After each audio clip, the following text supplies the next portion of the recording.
Hello and welcome to CGTN's Ground Breakers, CGTN's discussion that brings you latest insights and from industry leaders and giants. And in today's edition, we'll focus on the 6th China International Import Expo, which will be kicked off on Saturday. And this year is the first time that the CIIE is fully open without any COVID restrictions. So many more global CEOs are coming back. So in a nutshell, it's fully on gear and back on track.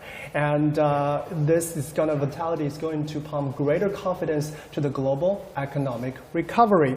And today our topic is food needs prompt bigger trade. We'll focus on the food and agricultural product section of the CIIE and talks about how everyday food is promoting bigger trade among countries, especially via the platform of CIIE. And to talk about this, we are pleased to be joined by Mr. Jamie Flor-Cruz, the ambassador of the Philippines to China. Welcome, Ambassador, for joining our program. It's good to be here. Thank you. Thank you very much. And we're also pleased to be joined by Mr. Sawanoy from Dole Fresh Produce Group. Welcome. Thank you very much. I'm great to be here. Thank you. And last but not the least, we are very happy to be joined by Ms. Jelena Stefanovic, the director of the Serbian Chamber of Commerce and Industry in China. Welcome to our show. Thank you for the invitation. It's great to be here.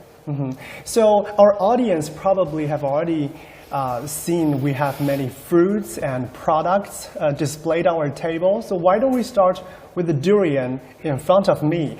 So I know these durians are coming from the Philippines. Yes. As a matter of fact, it's allowed to enter China in January this year. Yes. And the first batch came to China in April. That's when I met the Mr. Ambassador for the very first time. So Ambassador, I would like you to tell us some of the background of the durian export to China. Can you share with us? It took a while, but we are happy to have opened the China market to the Philippine durian.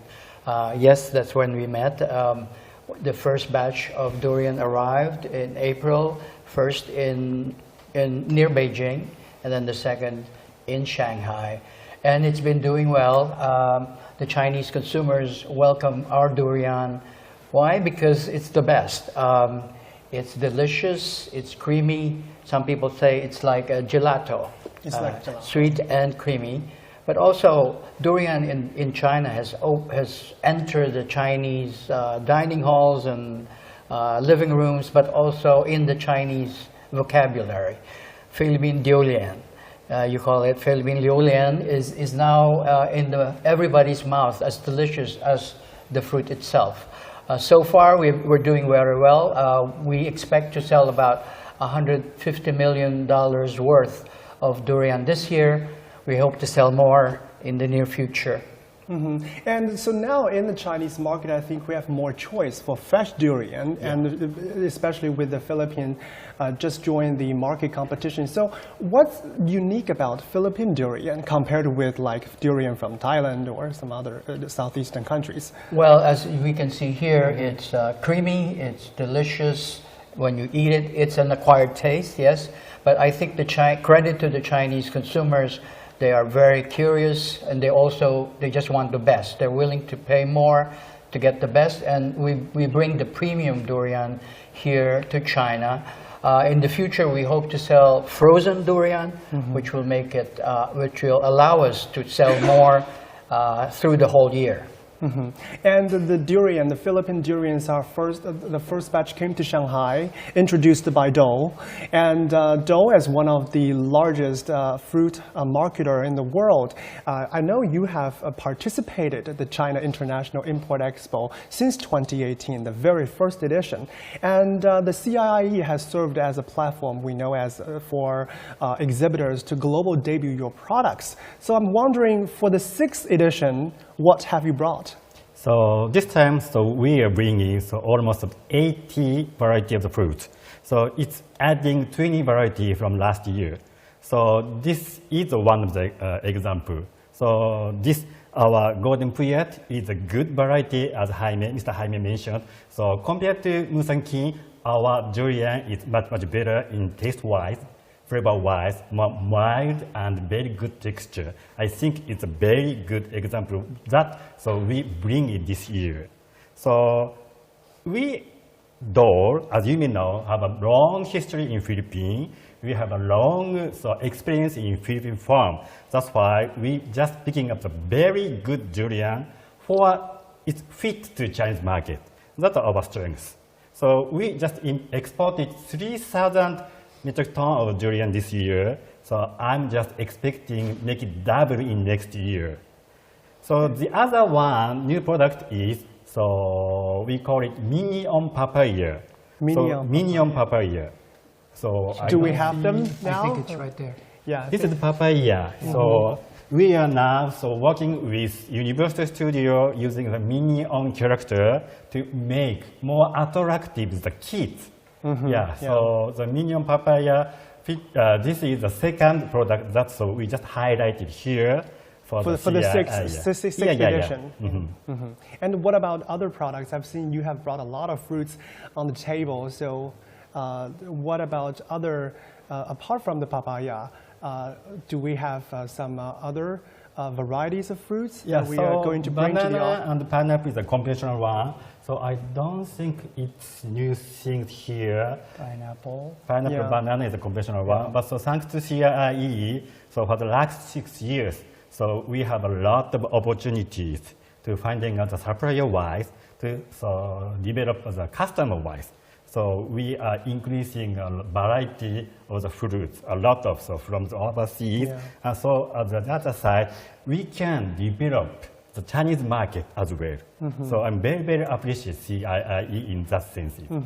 I'm very optimistic that we are bringing you the best durian here. In fact, wherever I go, I tell the Chinese consumers, the Philippine durian is delicious and sweet. If it's not sweet, you get your money back.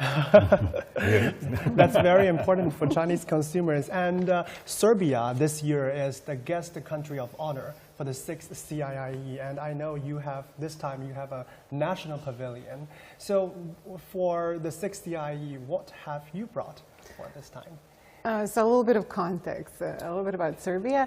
So Serbia is really an agricultural land. We have some 5.1 million hectares of agricultural land, of which 60% is arable.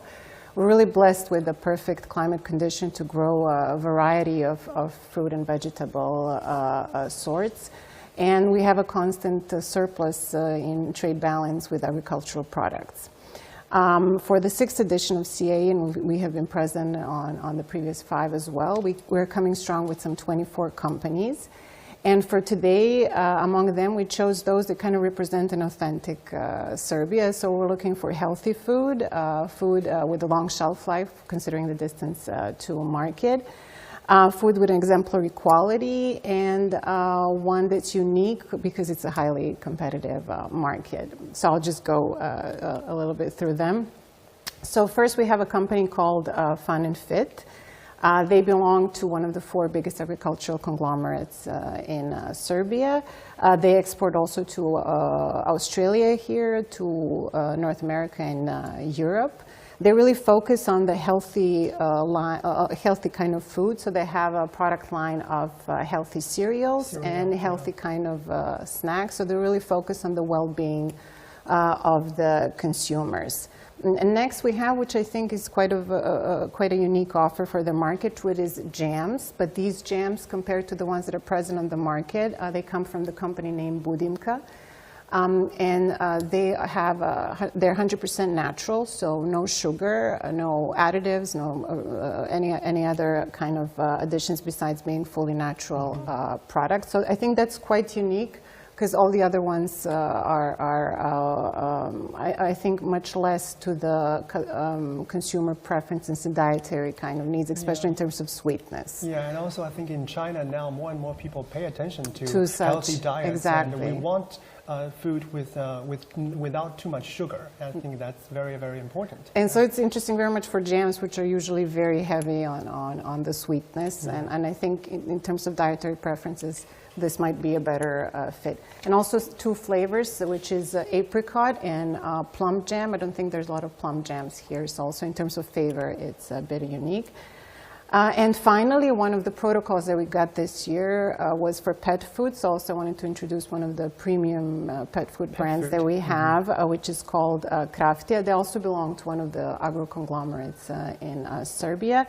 They make ultra premium pet food, which is natural, has a very high percentage of fresh meat, and they really try to select the ingredients to focus on having a high percentage in terms of fibers, probiotics, antioxidants, and vitamins for the pets. So really, they focus on quality and freshness in the food. And the sample that you brought is for kittens or for dogs? For dogs. For dogs.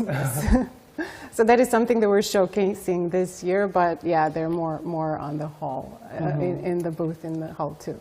Thank you very much, Jelena. And Sure. I believe that these food will soon be appeared on the table of Chinese people or Chinese dogs. Yeah, absolutely. And also for the exhibitors and farmers back to maybe in Philippines or in Serbia, these products or the imports of these products also matters very much. Taking a durian, for example, the farmers in the Philippines are now expanding the growth of durians because of the growing demand, mainly from China. And our reporter from the SMNI also are making a short video about this. So now let's take a look. I'll ask my cameraman Tu Ting to play this.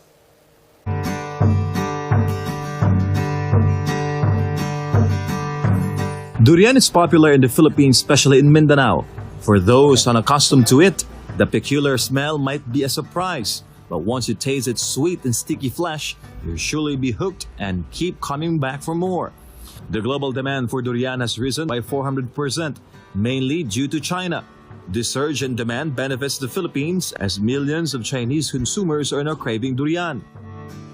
Over the weekend, aspiring durian farmers visited the farm of former Maguindanao Governor Toto Mangudadatu. After leaving politics, he poured his attention into farming.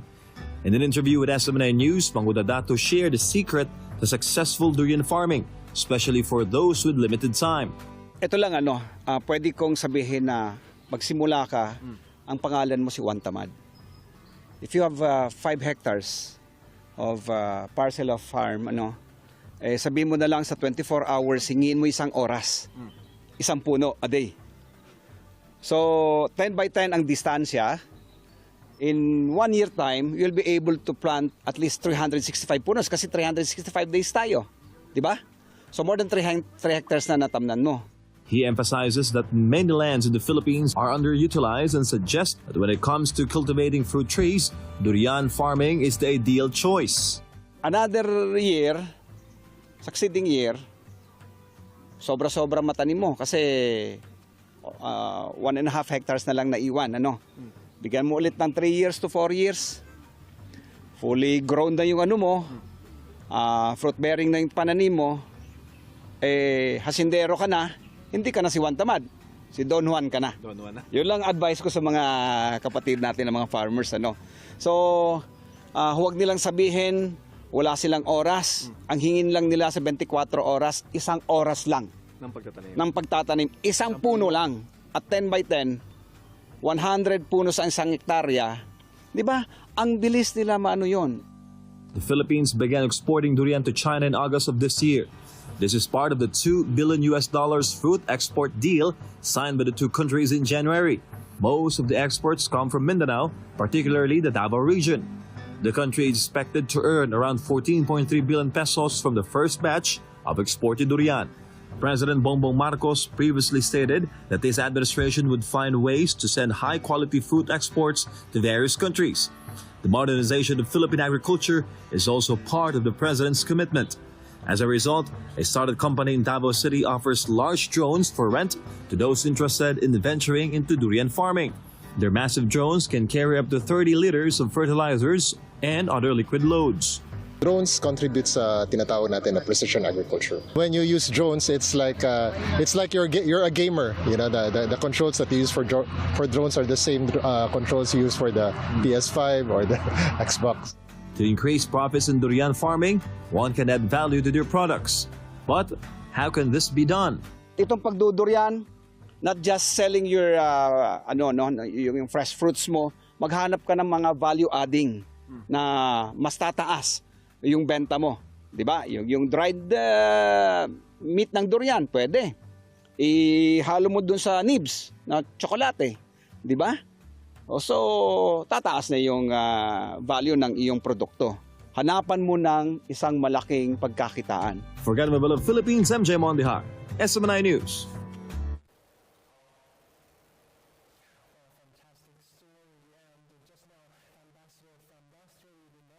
The demand of Philippine durian probably will expand for 400%, and the majority of them comes from China.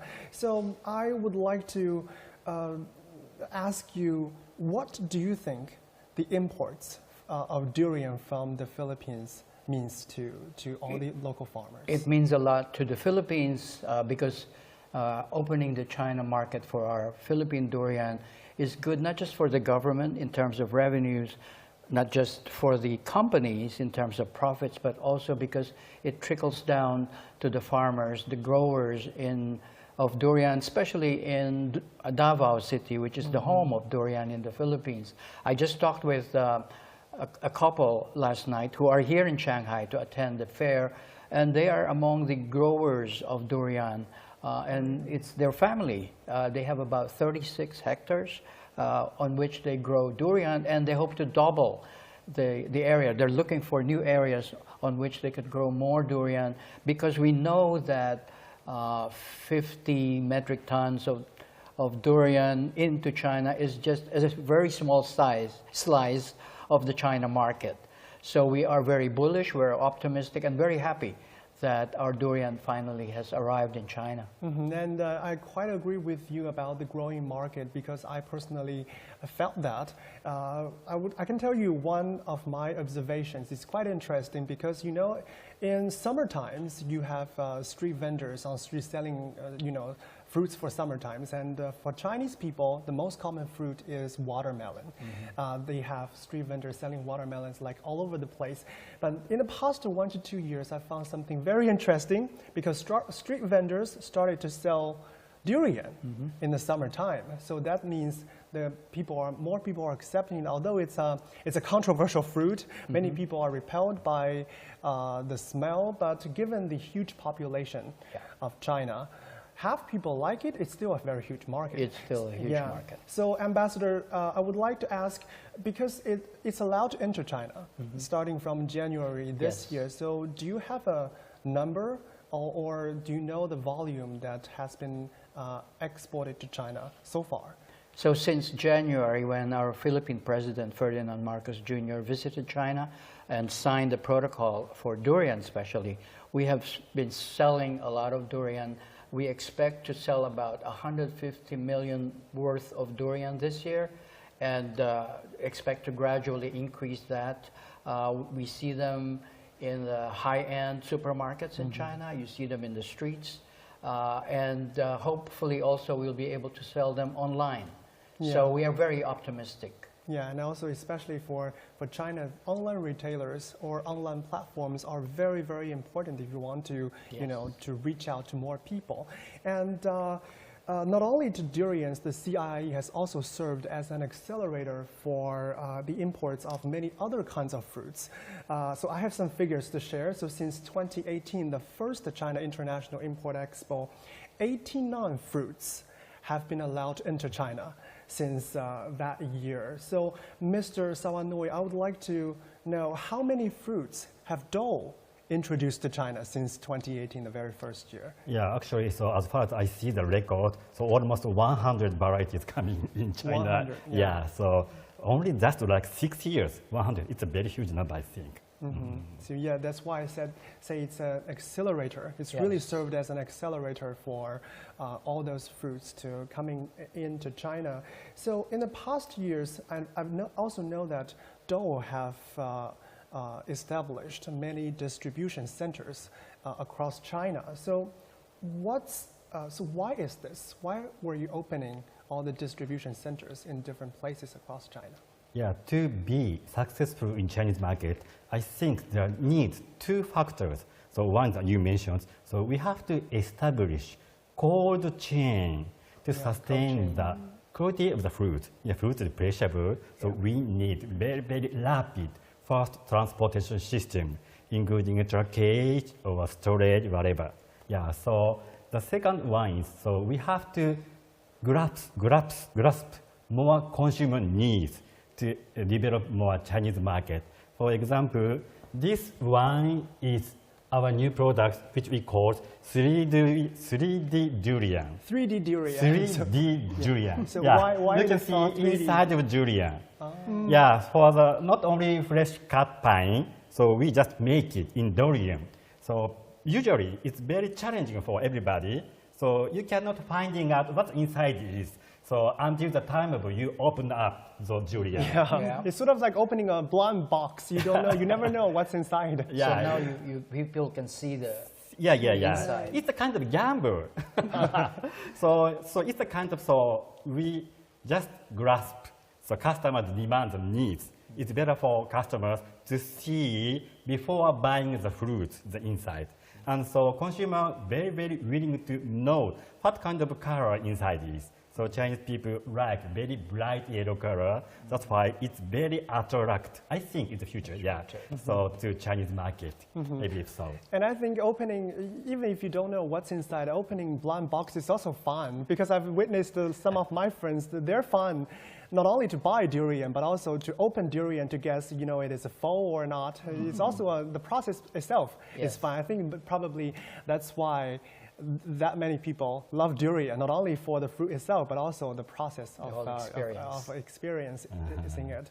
And so, Mr. Sawanoi, I would also like to know, because just now you've mentioned about cold chain, you've mentioned that you have established more distribution centers, and now I know those fruits not only can be served on the table of Chinese people in the Yangtze River Delta, because it has more advanced transportation, but also in southeastern provinces, like in Sichuan province, that's far from the Shanghai.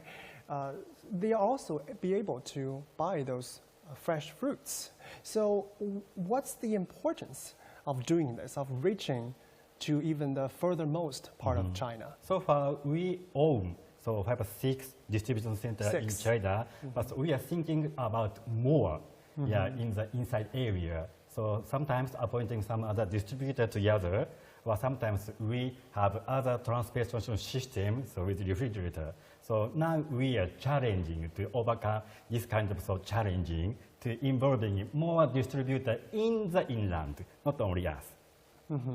And Jelena, the next question I would like to ask, because 2023 is very important for the bilateral trade between China and Serbia. And the two countries have signed a free trade agreement in October during the Third Belt and Road Forum. And first, I would like to tell you some of the information about the free trade agreement. So this is the first free trade agreement signed between China and the Central and Eastern European countries. And Serbia has become China's 29th free trade partner. So, and in 2022, the two countries' trade volume has reached a $3.56 billion, a 10% increase year on year. So that is a very huge number. And what does the free trade agreement bring to the food and agricultural product sector between the two countries? Oh, a lot, definitely. I mean, the free trade agreement is really ushering in a new chapter in our relationships, which have overall been on an upward trajectory in almost all aspects. It's also a third agreement that China has signed with a country from Europe. In terms of the scope of the agreement, so we have some 10,000 tax items from Serbia that are included, and some 9,000 tax items from China. 60% of those will be immediately exported and exempt of custom duties once the agreement goes into force. Within that group, we have watermelons, plums, we have apples, jams, beer, water, soya oil, meat products, and cereals, peaches as well. We also have some industrial products such as cosmetics and pharmaceuticals, wood, textiles, iron and steel, and others. Then for about 16% of products, they will be gradually, the custom duties will be gradually abolished for the next 5 years. In that group we have wine, potatoes, onions, cucumbers, tomatoes, mushrooms, grapes, and others. Then for about 10% of the products, the custom duties will be fully abolished within 10 years, and for 4% within 15 years.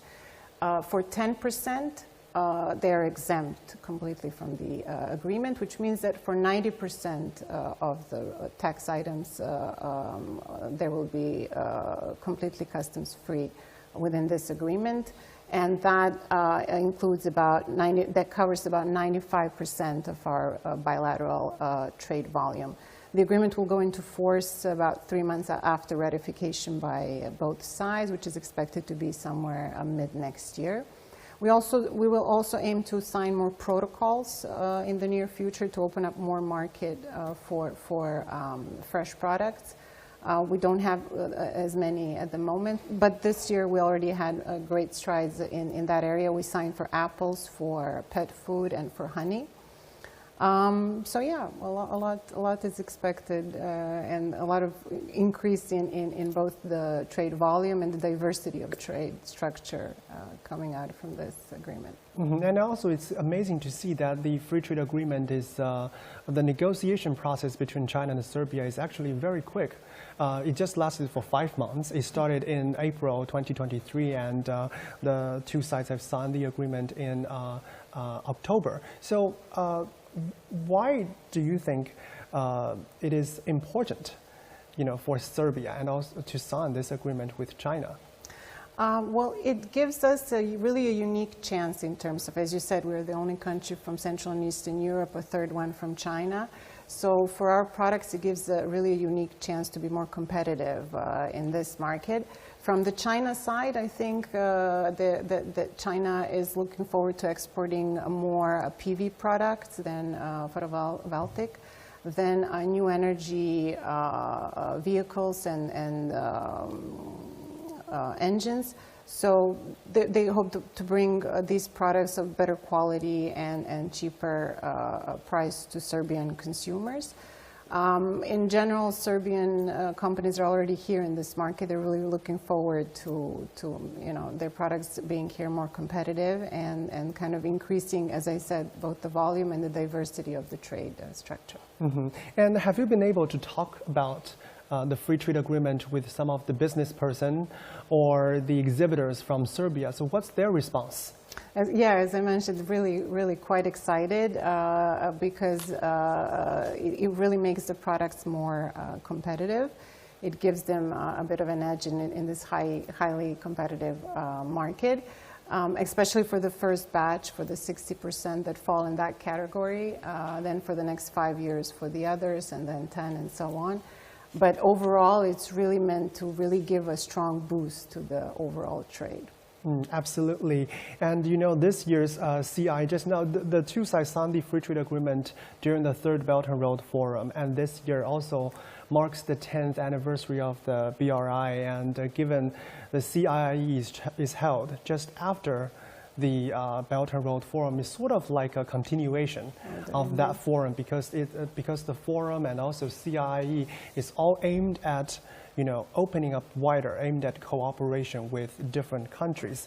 And the Philippines and Serbia are both BRI partner countries. The Philippines joined the BRI in 2018, and Serbia joined the initiative in 2015. So, Ambassador, I would like to ask, what do you think the BRI has brought to the trade, especially in food and agricultural product between our two countries? We think that we stand to gain from our membership with the BRI, both in terms of infrastructure, roads, bridges, ports, airports, but also in terms of products like agricultural products. The BRI is good but we also we need to do our own homework. The beneficiaries, like the Philippines, we need to make sure that we do our feasibility study well, that make sure that the projects are sustainable and that we can afford them, we can pay back, because it's not charity. These projects are, in a way, business projects. Of course, we wish to tap into China's investment and technological ability and many of the BRI projects actually align with our national priorities. So agriculture, infrastructure, clean energy, connectivity, and people-to-people exchanges. So when they align with our national policy, our national priorities, we take BRI as a good channel to source not just the hardware, but also the software. We want the BRI to be a transfer of technology, but also a transfer of knowledge, soft power.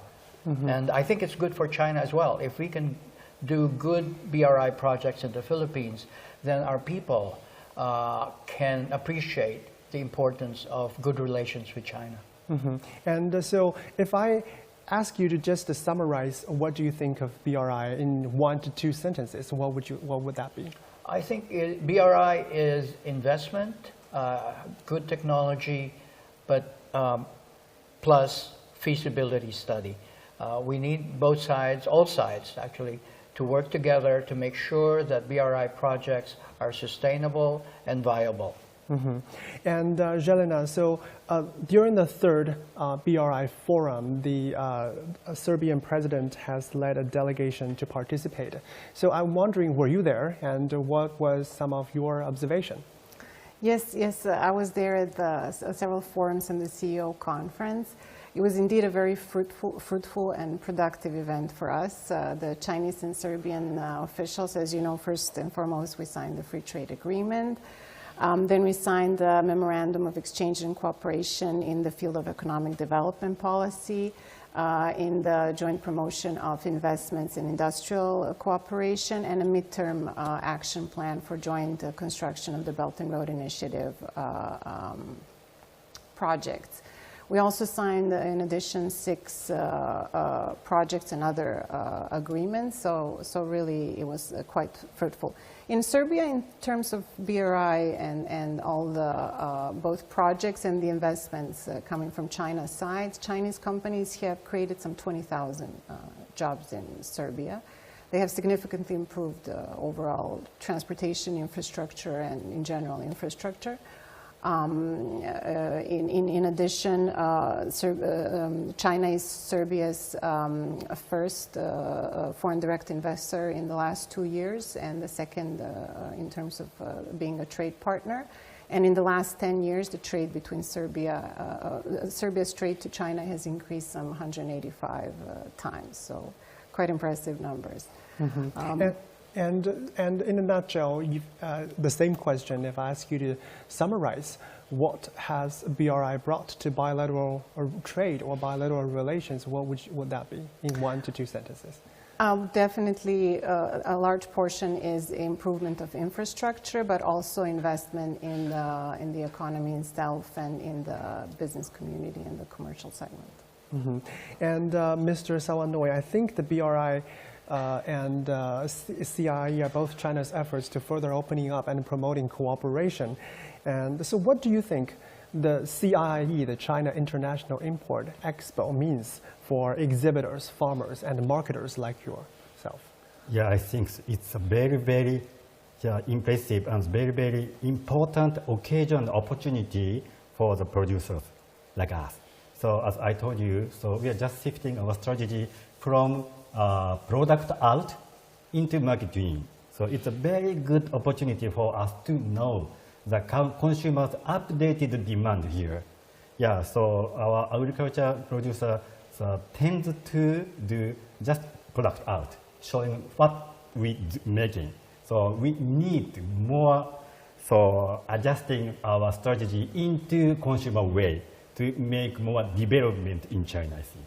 Yeah, that's absolutely very, very important because entering the Chinese market is just the first step, but winning the Chinese market probably needs some strategy, rethinking of the strategies. And I think that's also what I've been learning from a lot of exhibitors during my interviews, because they've paid very much attention to the Chinese market and also rethinking their strategies because this market probably is different very much different from other markets. And so we are approaching to the end of our live streaming today, and the 6th CIIE is just about to kick off tomorrow.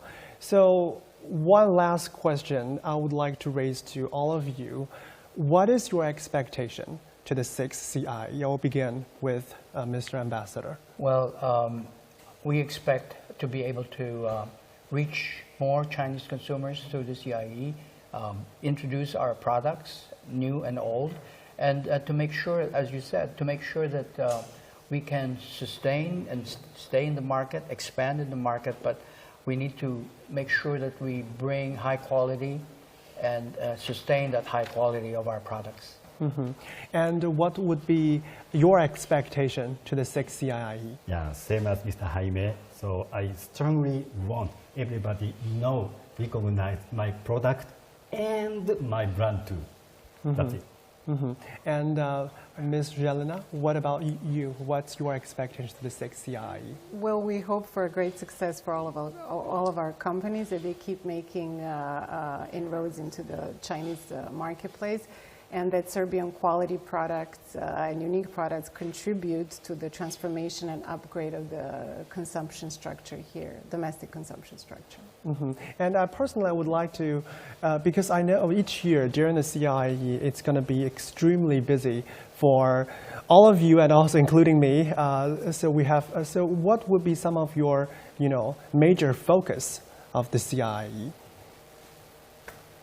Well, we hope to introduce more and new products to the market, and for those that are already present, to increase their market share and presence. So introduce new and increase for those that are already here.